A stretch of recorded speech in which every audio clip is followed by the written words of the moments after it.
ચૂંટણી છે એટલે મારે નથી કેવું, પણ કેટલાક બની બેઠેલા આદિવાસી નેતાઓ છે ને, કેટલાક સંગઠનના ખાલી દેખાડાના દાંત દુધારે જવાના દાંત દુધારે. હું એમ કહું છું, કેટલાક સાગબારામાં પણ આવશે કે તમે આ આદિવાસીને ખોટા પ્રમાણપત્ર વાળાને કાઢવાનું કોઈ આંદોલન તો કરો. હું ચૈતર વસાવાને પૂછું તો વિધાનસભામાં કોઈ રજૂઆત કરી છે? ગુજરાતમાં લોકસભાની ચૂંટણીને હવે ગણતરીના જ દિવસો બાકી છે, ત્યારે હવે નર્મદા ભાજપના ઉમેદવાર મનસુખ વસાવાએ ચૈતર વસાવા પર પ્રહાર કર્યા છે. શું છે સમગ્ર મામલો, જાણો આ વિડીયોમાં. નમસ્કાર, હું છું નિધિ સોમપુરા અને આપ જોઈ રહ્યા છો નિર્ભય ન્યૂઝ.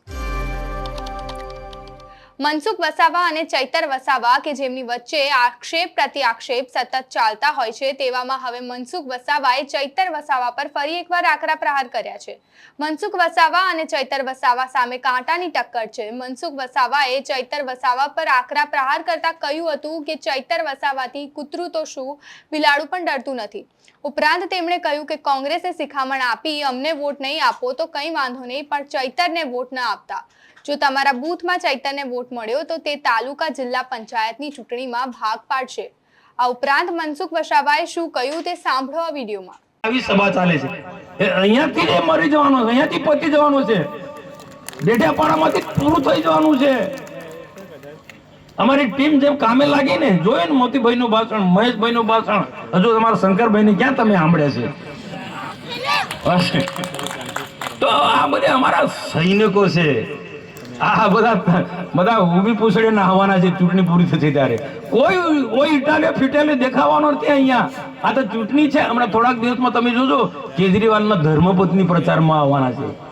કેમ ભાઈ, તમને એટલો બધો પ્રેમ છે? અરે એ કેજરીવાલ દારૂ કૌભાંડમાં, ત્યાં શું છે, મહારાષ્ટ્રની જેમ દિલ્હીમાં છૂટછાટ છે, એટલે પેલા મોટા ઠેકેદારો હોય ને એમાં એમને કોઈ ટકાવારી લીધી હશે, કેટલાક લોકોને દબાવ્યા હશે, નહીં આપતા હોય. એટલે અહીંયા પેલા ચૈતર વસાવા નહીં, એના માણસો સાથે કોઈ કોન્ટ્રાક્ટરને દબાવે, કોઈ અધિકારીને દબાવે, આટલા પૈસા આપજો, આટલા પૈસા આપજો, અલગ અલગ એમાં. એ રીતના દારૂ કૌભાંડમાં કેજરીવાલે ધમકાયા મોટા ઠેકેદારોને.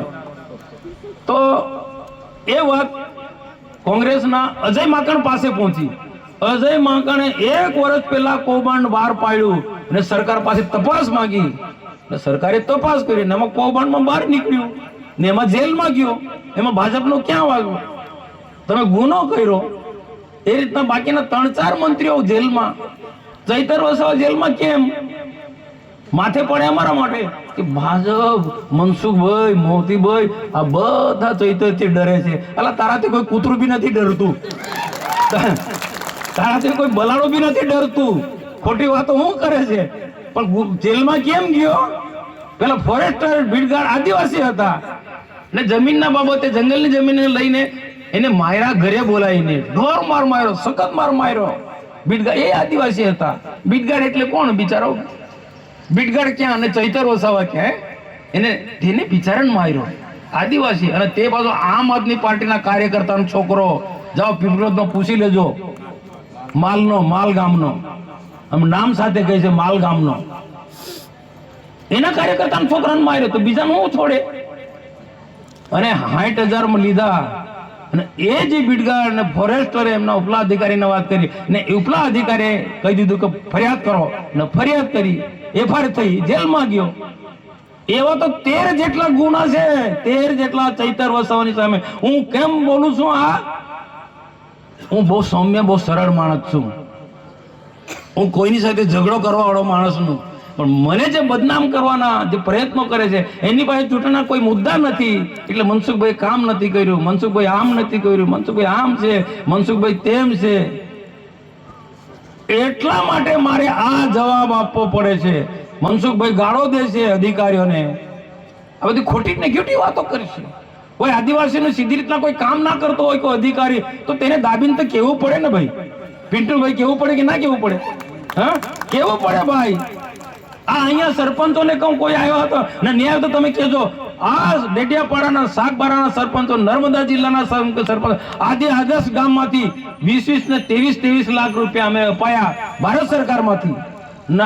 આ ચૈતર એન્ડ કંપની, એમની ટીમ, એમને કેટલાક ઠેકેદારોને સરપંચોનો અધિકાર છીની લીધો અને એમના જે ઠેકેદારો હોય, કોન્ટ્રાક્ટરો હોય, સુરતના, વડોદરાને, એમને બારોબાર કામ આપી દીધું અધિકારીઓ સાથે મળીને. મને ખબર પડી, રોક્યું જ મેં આજે, મને ખબર પડી, મેં રોક્યું જ. તો કેટલાક સરપંચો આવા લલવાઓને લઈને ચાલતા હોય ને, એ બંધ કર્યું, નુકસાન કરશે. સરપંચનો અધિકાર અમે અપાવ્યો છે. એ સરપંચ કોઈ પણ હોય, અમે એવું નથી ભેદ જોયું. મેં મીટિંગો કરી, સાગબારામાં આવીને મીટિંગ કરી. ચૂંટણી છે એટલે મારે નથી કેવું, પણ કેટલાક બની બેઠેલા આદિવાસી નેતાઓ છે ને, કેટલાક સંગઠનના ખાલી દેખાડાના દાંત દુખાવે, ચાવાના દાંત દુખે. હું એમ કહું છું, કેટલાક સાગબારામાં પણ હશે કે તમે આ આદિવાસીને ખોટા પ્રમાણપત્રો વાળાને કાઢવાનું કોઈ આંદોલન તો કરો. હું ચૈતર વસાવાને પૂછું તો વિધાનસભામાં કઈ રજૂઆત કરી છે? અમારી સરકારે તો કાયદો બને, નિયમો બનાવ્યા, પણ તમે આને બધા સંગઠિત એકલાથી નથી થવાનું, એકલા ભાજપથી નથી થવાનું, પણ ટોટલી આદિવાસી સંગઠનને એક મંચ પર આવવું પડશે. ગુજરાતમાં આદિવાસી સંગઠનને કોણે તોડી પાડ્યું? એ ભારતીય ટ્રાઇબલ પાર્ટી આદિવાસીના હક માટે લડતું હતું, એને ચૈતરભાઈ વસાવા જેવા ગદ્દાર લોકો એને તોડી પાડી ધારાસભ્ય બનાવવાનો. ચૈતર વસાવા તો મોહરું છે. ભારતીય ટ્રાઇબલ પાર્ટી તોડવાનું કામ કર્યું હોય આમ આદમી પાર્ટીના લોકોએ, દિલ્હીથી અહીંયા આવીને. આ સમજી લેજો ભાઈ, આવા લોકોને ઓળખી લેજો. ચૈતર તો મોહરું છે, આ આદિવાસીનો વિરોધી છે કેજરીવાલ એન્ડ કંપની. તો આ અહેવાલ તમને કેવો લાગ્યો તે અમને કમેન્ટ કરીને ચોક્કસથી જણાવજો, તથા અમારી ચેનલ નિર્ભય ન્યૂઝને લાઇક, શેર અને સબસ્ક્રાઇબ કરવાનું ભૂલતા નહીં. આભાર.